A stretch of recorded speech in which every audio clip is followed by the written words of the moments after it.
যাবে। তাহলে অর্থনৈতিক ব্যবস্থা এখানে আপনি বললেন যে কোরআনে আপনারা কিভাবে কায়েম করবেন।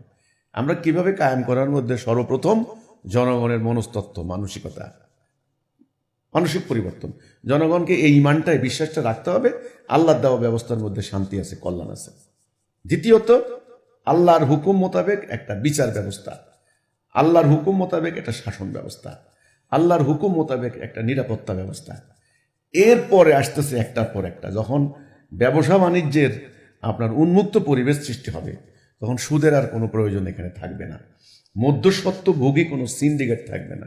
যারা উৎপাদন করছেন, উৎপাদনকারী পক্ষ যেমন কৃষক, এনারা উৎপাদন করছেন, এনারা যখন সার পাবেন, বীজ পাবেন এবং তাদের উৎপাদিত পণ্য যখন মাঝখানে সিন্ডিকেটের কবলে পড়বে না, সরাসরি ভোক্তার কাছে চলে যাবে। এবং রাষ্ট্র কর্তৃক এমন গৃহীত পদক্ষেপ থাকবে, রাষ্ট্র এমন পদক্ষেপ করবে, তাদের এই উৎপাদিত পণ্য নষ্ট হবে না, বাজার দর হারাবে না, কৃষক দেউলিয়া হবে না। এই ধরনের নানাবিধ প্রকল্প যখন গ্রহণ করা হবে, তখন এমন মার্জিনে মানুষ প্রফিট করবে, রাতারাতি আঙ্গুল ফুলে কলা গাছ হয়ে যাওয়ার কোনো সুযোগ থাকবে না। বিদেশে পাচার করার তো প্রশ্নই আসে না, কারণ ওই যে চুরি করলে তার হাত কেটে দেওয়ার বিধান, কে কার হাত কাটার, যত বড় হাজার হাজার কোটি টাকার মালিক আজকে পাচার করে নিয়ে যাচ্ছে। তো কথা হচ্ছে ন্যায় বিচার, কিন্তু বিচার বিভাগ কিন্তু এর সাথে রিলেটেড।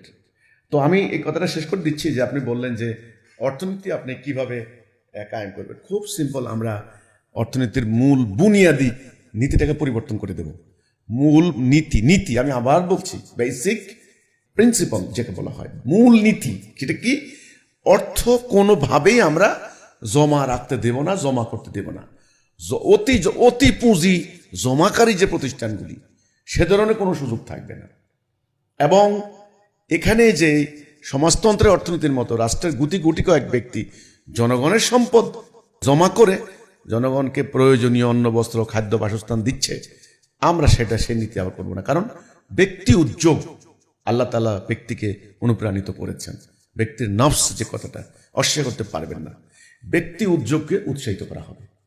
মানে প্রাইভেট বা পার্সোনাল এন্টারপ্রিনিয়র বা এন্টারপ্রাইজ যাকে বলা হয়, ব্যক্তি উদ্যোগ, ব্যক্তির যে উদ্যমতা, এটাকে আমরা অনুপ্রাণিত করব, এটাকে আমরা হেল্প করব। লাল ফিতার দৌরাত্ম্য এগুলি থাকবে না। তারপরে হলো আমলাতান্ত্রিক জটিলতা, এগুলি বন্ধ করতে হবে। মানে সংক্ষিপ্ত সময় ডিসিশন নিতে পারবে, এই যে ব্যাপারগুলি। তা এই জন্য কথা হচ্ছে যে যখন আপনি ব্যক্তি উদ্যোগকে, ব্যক্তিকে তার যত কর্ম উদ্দীপনা সে কাজে লাগাতে পারবে। সমাজতন্ত্র কিন্তু এখানে ভুল করেছে। সমাজতন্ত্র ওই যখনই সমস্ত কিছু রাষ্ট্রের কন্ট্রোলে নিয়ে গেল, তখন আর ব্যক্তি উদ্যমতা হারিয়ে গেল, যে কারণে সমাজতান্ত্রিক অর্থনীতি পুঁজিবাদী সুদভিত্তিক অর্থনীতির কাছে মার খেয়েছে, যেটা কিন্তু আপনারা জানেন। তো ইসলাম ব্যক্তি উদ্যোগকে উৎসাহিত করেছে, অনুপ্রাণিত করেছে, ব্যক্তির পুঁজিকে নিরাপত্তা দান করেছে, নানানভাবে ব্যক্তিকে প্রমোট করেছে। আরেকদিকে অর্থনীতিকে এক জায়গায় কুক্ষিগত করে রাখার কোনো সুযোগ রাখা হয়নি। আরেকদিকে, অন্যদিকে জনগণকে নানানভাবে ব্যয় করতে উৎসাহিত। আমি একটা আয়াতও পাই নাই জমা করে রাখো। আমি আপনারা যদি কেউ পেয়ে থাকেন আমাকে দিলে উপকৃত হব। যদি একটা আয়াত পেয়েছি, সেখানে আল্লাহ বলেছেন তুমি একেবারেই প্রসারিত করে দিও না, আবার বগলের মধ্যে সংকুচিত করো না। অর্থাৎ দান করতে করতে, দানের বেলায় দান করতে করতে দিয়ে ফকির হইয়া তুমি নিজে ভিক্ষা করতেছো, এরকম অবস্থা হওয়ার দরকার নাই। তা আল্লাহ বলছেন কি দান করবা? তোমার প্রয়োজনের অতিরিক্ত যা কিছু আছে সব দান করে দাও।